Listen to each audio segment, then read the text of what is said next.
Film की शुरुआत में हम दो बच्चों जो बहन भाई थे उन्हें देखते हैं। इनमें लड़के का नाम टोनी था जो इस वक्त अपना एक मिशन कर रही थी, क्योंकि ये दोनों बच्चे स्पाई किड्स थे। स्पाई यानी जासूस बच्चे जो सीक्रेट सबसे छुपकर मिशन करते हैं और इन्हें सीक्रेट एजेंट्स भी कहा जाता है। अब यहाँ काफी सारी मुश्किलात का सामना करने के बाद इन बच्चों को लगने लगा जिससे हम इस मिशन को हल नहीं कर पाए। अब यहाँ से कहानी आ जाती है 24 घंटे पहले, जहाँ पर दोनों बच्चे अपने घर पर थे और टोनी एक छोटे सी लॉकर से कुछ कार्ड चुरा लेता है। अब तभी यहाँ टोनी के डैड आ गए जो खुद भी स्पाई थे, लेकिन वो हमेशा अपने बच्चों को गैजेट से दूर रखा करती थी, यानी कि mechanical electronic tools, device, machines वगैरह। उसकी मॉम भी स्पाई ही थी। उनकी मॉम डैड को पता था कि हम स्पाई हैं, तो इस वजह से कोई भी हमारे गैजेट्स में घुस सकता है, कोड चुरा कर उन्हें हैक भी कर सकता है। अब आज उनकी एनिवर्सरी शादी की सालगिरह थी, इसलिए दोनों फैसला करते हैं कि हम अपने बच्चों को आज बता देंगे कि हम स्पाई हैं, क्योंकि बच्चे ये बात नहीं जानते थे। लेकिन काफी हिम्मत करने के बाद भी वो ये बात अपने बच्चों को नहीं बता पाते। इसके बाद वो दोनों अपने ऑफिस जाने के लिए निकलने लगी, जहाँ तभी उन्हें एजेंट्स का सीनियर मिशन देता है कि कुछ अनजान लोग उनके ही एक ऑफिस में घुस गए हैं और अब वो मेन सिस्टम सर्वर रूम में भी जा चुके हैं। आज का उनका मिशन उन अनजान लोगों को मार गिराना है। अब यहाँ टोनी के डैड के पास एक घड़ी थी जिसमें एक ऐसा एक्सेस कंट्रोल था कि उसकी मदद से किसी भी टेक्नोलॉजी में वो घुस सकती थी, फिर चाहे दुनिया की कोई भी जगह हो और वहाँ कैसा भी कोड हो, ये उसे क्रैक करके तोड़ सकती थी और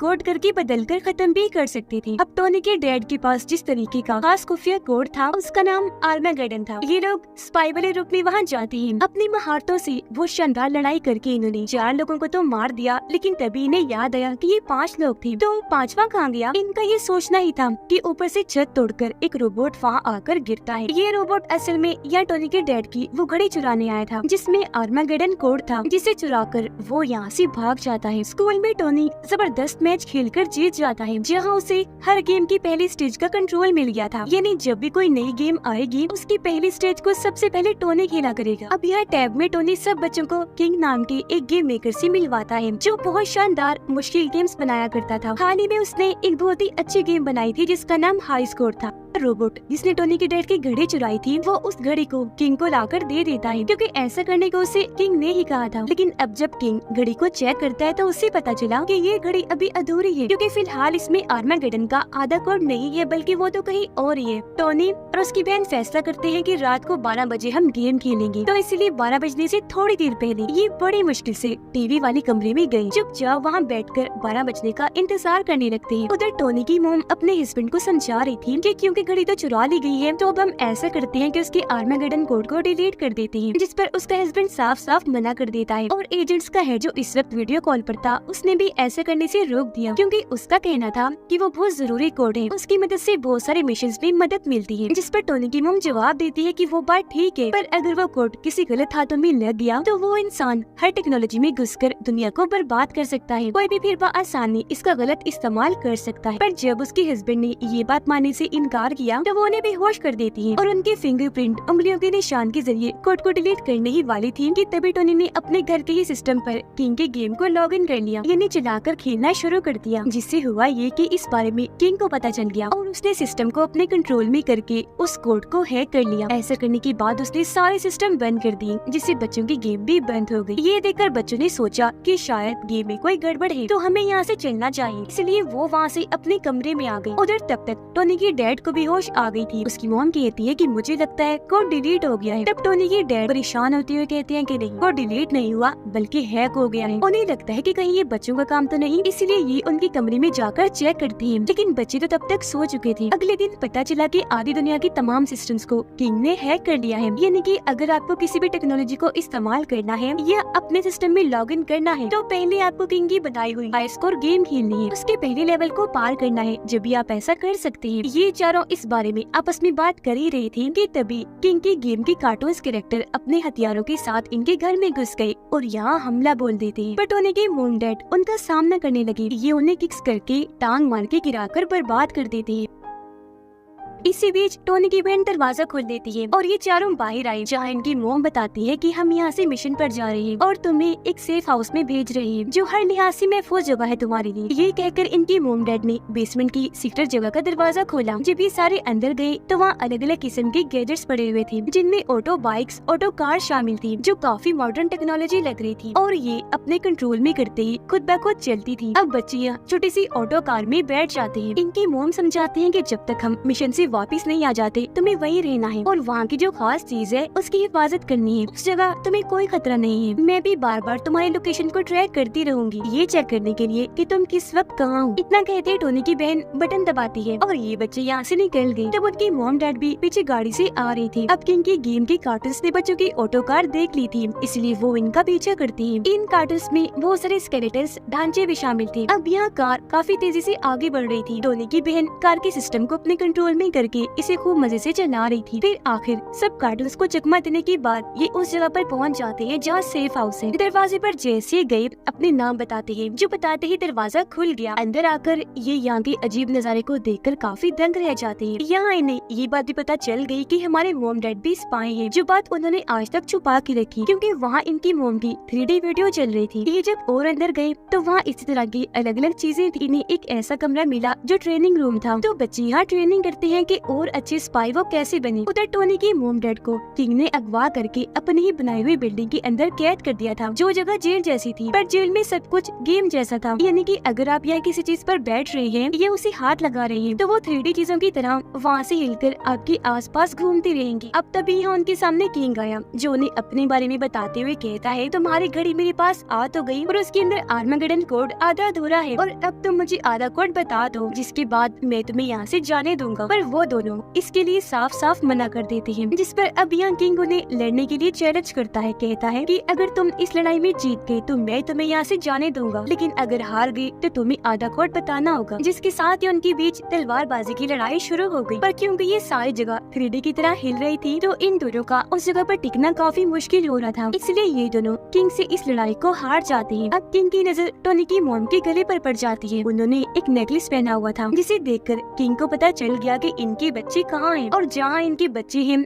आधा कोड भी वही होगा। उधर बच्चे यहाँ अलग अलग गैजेट्स को देखकर काफी खुश हो रहे थे। साथ ही यहाँ स्पाई किड्स के सूट भी मिल जाते हैं जो इन्होंने पहन भी लिए थे। अब और गैजेट्स की तलाश में इन्हें एक ऐसी किताब मिल जाती है जिसमें स्पाई किड्स के असूल लिखे हुए थे, जिनमें से एक था कि एक अच्छा स्पाई हमेशा झूठ बोलता है। पर ये बातें टोनी की बहन को पसंद नहीं आती। वो कहती है कि नहीं, झूठ बोलना गलत बात है, अच्छा स्पाई कभी भी झूठ नहीं बोल सकता। अब तभी यहाँ कुछ लोग आ गए जो असल में एजेंट्स का ग्रुप था। वो लोग यहाँ अपने बारे में हालांकि बताते भी हैं, लेकिन क्योंकि बच्चे काफी डरे हुए थे इसलिए वो दरवाजा नहीं खोलते, जिस पर एजेंट्स दरवाजा तोड़कर ही अंदर घुस आए। इसलिए दोनों बच्चे अलग अलग तरह से उन्हें परेशान करने लगे, यहाँ तक कि गैजेट की मदद से वो एजेंट्स को मारते भी हैं। पर थोड़ी ही देर में बच्चों को पता चल गया कि सच में एजेंट्स ये जो इन दोनों बच्चों को ही अपने साथ अपने बेस पर ले जाने के लिए आए थे। तो अब बच्चे इनके साथ बेस पर आ जाते हैं, जहाँ पर ये बाहर खड़े खास किस्म के गैजेट को देखते हैं, जो पानी में शिप की कश्ती की तरह चल भी सकता था और प्लेन की तरह हवा में उड़ भी सकता था। अब दोनों बच्चे एजेंट्स के हेड से मिले, जो इन्हें बताता है कि मैंने आप लोगों को यहाँ इसलिए बुलाया क्योंकि हम अपने सिस्टम में लॉगिन नहीं कर पा रहे। वजह ये है कि वहाँ किंग की हाई स्कोर गेम चल रही है जिसे हम पार नहीं कर पा रहे। अब बच्चे वो गेम खेलने लगे और पहले ही बार में इस लेवल को पार कर लेते हैं, जिससे सारे एजेंट्स फौरन अपने अपने सिस्टम में लॉगिन कर लेते हैं।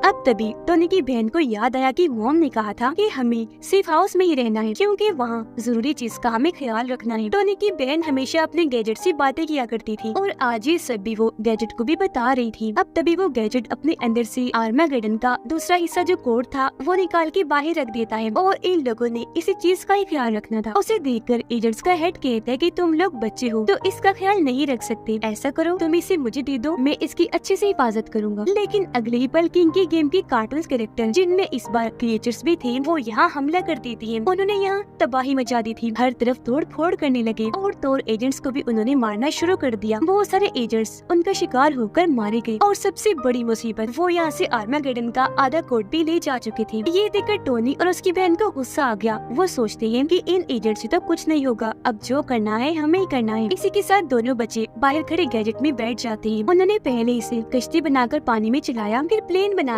हवा में उड़ाने लगे और उन कार्टून्स का पीछा करना शुरू कर देती हैं। जिसके बाद ये किंग के महल के पास आ गई। अब पहले तो इन्हें लग रहा था कि सामने दीवार है, पर जल्द पता चल गया कि वो 3D दीवार थी जिसे पार करके ये अंदर घुस जाते। जेल में टोनी की मॉम बार बार जेल को तोड़ने की कोशिश कर रही थी और अपने हस्बैंड को भी कह रही थी कि अगर तुमने आर्मागेडन का कोड बनाया था तो तुम इसे तोड़ भी सकते हो ना, डिकोड करके खत्म भी कर सकते हो ना, तो कर दो। जिस पर यहाँ उसके हस्बैंड बताता है कि असल बात ये है कि उस दिन जब हम मिशन पर थे तो तब मुझे आर्मागेडन का फार्मूला मिला था, मैं वो फार्मूला चुरा कर घर ले आया। मैंने काफी बार कोशिश की लेकिन कभी भी उसे पूरा नहीं कर पाया। लेकिन एक दिन टोनी कमरे में आ गया और उसने पता नहीं कैसे फार्मूले को पूरा कर दिया और ये कोड पूरा तैयार हो गया। तो इसे मैंने अकेले ने नहीं बनाया, तो फिर इसे मैं कैसे तोड़ सकता हूँ या डिकोड कर सकता हूँ। अब तभी पता चला कि टोनी के डैड ने जिसके सामने ये सब बातें की थी वो उसकी वाइफ नहीं थी बल्कि किंग था, जिसने उसकी वाइफ का रूप लेकर ये सारी बातें उगलवा ली थी। और अब वो असली वाले टोनी की मोम को यहाँ लाता है जिसे वो यहाँ से ले गया था और कहता है कि इसका मतलब अब मुझे तुमसे कोई मतलब नहीं बल्कि तुम्हारे बच्चों से।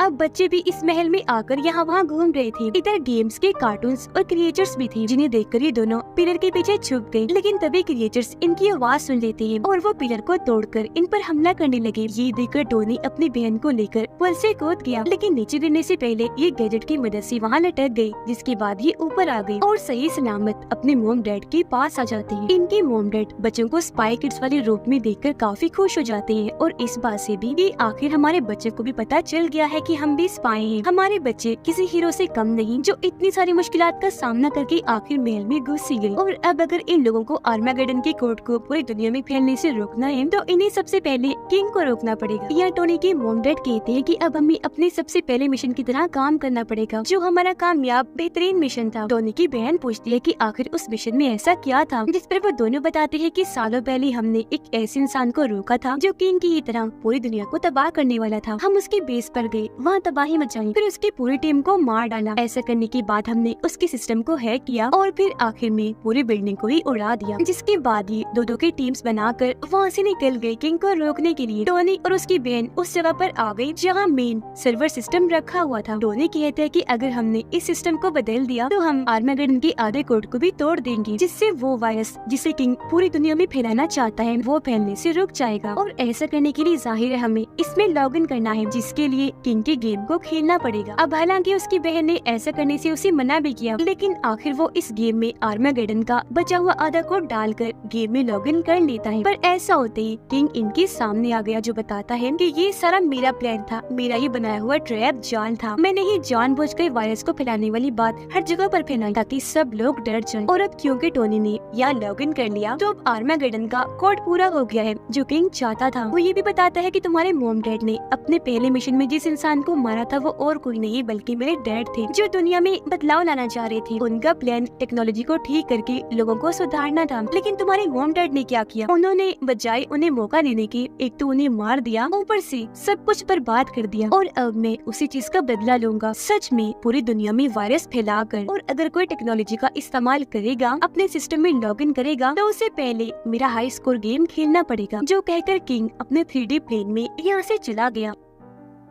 इतनी ही देर में यहाँ उनकी मोम डैड और बाकी सब भी आ गए, जो उसे जाता हुआ बस देख रहे थे, पर उसे रोकने का अब कोई चांस भी इनके पास नहीं था। जिस पर टोनी की बहन कहती है कि नहीं, अभी हमारे पास चांस है उसे रोकने का। अभी वो यहाँ से इस दुनिया से दूर गया है, जबकि गेम में वो अभी भी मौजूद है। हम ऐसा करते हैं कि गेम में चलते हैं और वहाँ उसे रोकते हैं। अगर उससे पहले हमने गेम को जीत लिया तो वो कुछ भी नहीं कर पाएगा। जिसके बाद ये टोनी की बहन की बात मानते हुए गेम के अंदर घुस जाते हैं। इन्होंने रोबोट की मदद ली थी और अपने अपने कैरेक्टर्स भी चुन लिए थे। सबसे पहले इन्हें पहला लेवल पार करना था, पर ये हार्ड लेवल था, जिस वजह से इन्हें काफी सारी मुश्किलात का सामना करना पड़ रहा था। पर पूरी फैमिली एक दूसरे का साथ देते हुए लड़ती है और आखिर ये उस लेवल को पार करके आगे बढ़ जाते हैं। यह टोनी की बहन ने काफी अच्छा खेला था, इसलिए उसका सूट बदलकर अब एक शानदार सूट में बदल जाता है, जिसमें गोल्डन प्लेट्स लगी हुई थी। अब जब ये आगे बढ़े तो टोनी चला जाता है किंग से लड़ने के लिए, जबकि बाकी सब किंग के मॉन्स्टर रोबोट से लड़ते हैं। और यहाँ इन सब के बीच जबरदस्त लड़ाई छिड़ जाती है। ये लोग मॉन्स्टर रोबोट पर भारी पड़ने लगे। एक वक्त ऐसा आया जब टोनी के डैड उसे मार ही देते, लेकिन उनकी बेटी ने ये करने से मना कर दिया कि प्लीज ऐसा मत कीजिए, जिस वजह से मॉन्स्टर रोबोट नीचे गिरने लगता है। पर अपने बेटे के कहने पर उसके मोम डैड ने रोबोट को बचाया और उसे खींचकर ये ऊपर ले आए। अब ये देखकर मॉन्स्टर रोबोट समझ गया कि ये बच्ची काफी अच्छी है, इसलिए वो अपनी तलवार उसके सामने जमीन में गाड़कर उसके आगे झुक गया, यानी कि अब वो किसी को भी नुकसान नहीं पहुंचाएगा। टोनी लड़ाई में किंग से बुरी तरह हार रहा था, जो देखकर उसके डैड टोनी की मदद करने के लिए किंग पर हमला करने के लिए आ गयी। पर ये देखकर टोनी अपने डैड को आने से मना करने लगा और बड़ा सा हथौड़ा जो उन पर हमला करने के लिए आ रहा था वो उसे खुद पर ले लेता है और ऐसे नीचे गिर गया। उसकी सारी ताकतें खत्म हो गई। वो तकरीबन मर ही गया था। पर तभी सबको याद आया